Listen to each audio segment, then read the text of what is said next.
Tough workout that for all of the lads, I imagine, in this heat. That was not easy for the 60 minutes that you played.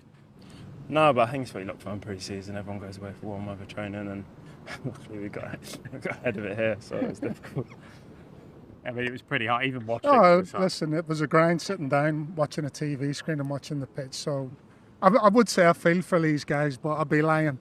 But we all know how hard it is, and it's what you need in pre-season. How much do you think you got out of that 60 minutes today, personally, Hamza? You've been on international duty, of course, recently. Yeah. And congratulations on your goal, by the way. Thank you very much. So how much do you think you personally got out of that? You get a lot. I've been back a week. To get an hour after a week in pre-season is you don't normally build up for like 10 days before you even go into an 11v11. Yeah. So to get that after a week, get 6 minutes in the legs is massive.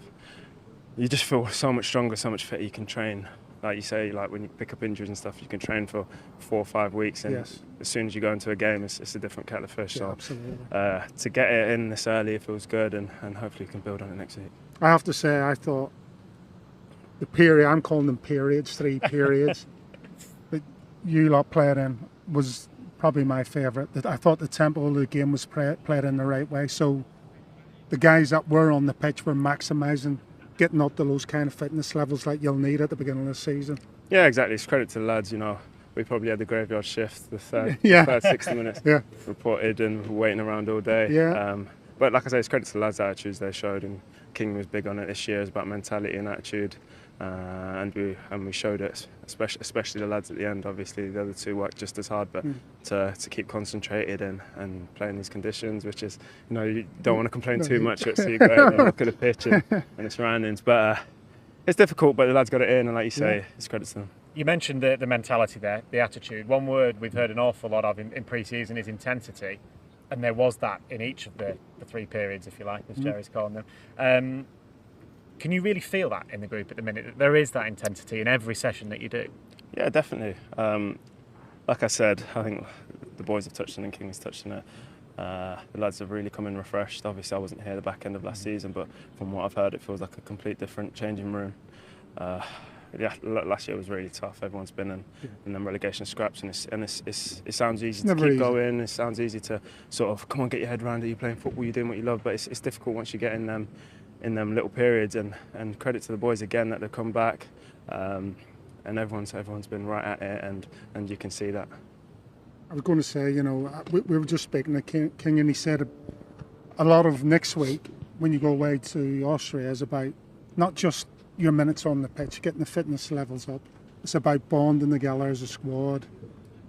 And I said that's still for me one of the most important things in any football team is having the trust and being able to look your teammate in the eye and drag that last ounce of energy out of him. And I'm wondering how you feel about those kind of statements that Kingy's made. Yeah, I think if you look throughout history and the most successful clubs, they'll all be probably the closest off the pitch. It's something that I say all the time when people ask me about Leicester, is that it feels like a family. Yes. Everyone's willing to fight each other and die for each other, and that's what the city's built on and the club's built around, and the success that we've had in the past few years. It's been that if you look inside the changing room, everyone's super close, everyone spends time together off the pitch. And for me, I think that's, like you say, it's probably the biggest for me, to be able to trust the person you're playing next to. It's going to work just as hard as you and play for the badge. And look, we're going to need it this year. It's 46 games. Yeah.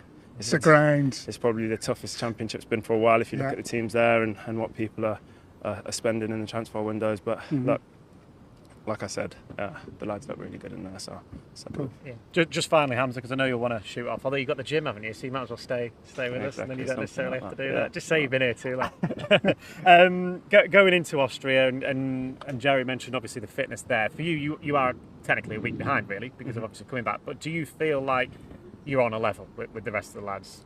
Yeah, I think the first few days you're playing catch up because the lads have been in it. No matter how much running you're doing, like I said, you can't mirror the possessions, the games, and stuff like that. So for the first couple of days, you are catching up. Your heart rate's probably through the roof in the first sessions. You're trying to find your legs, but like you say, stuff like this, it starts evening out the playing field, and everyone starts catching up.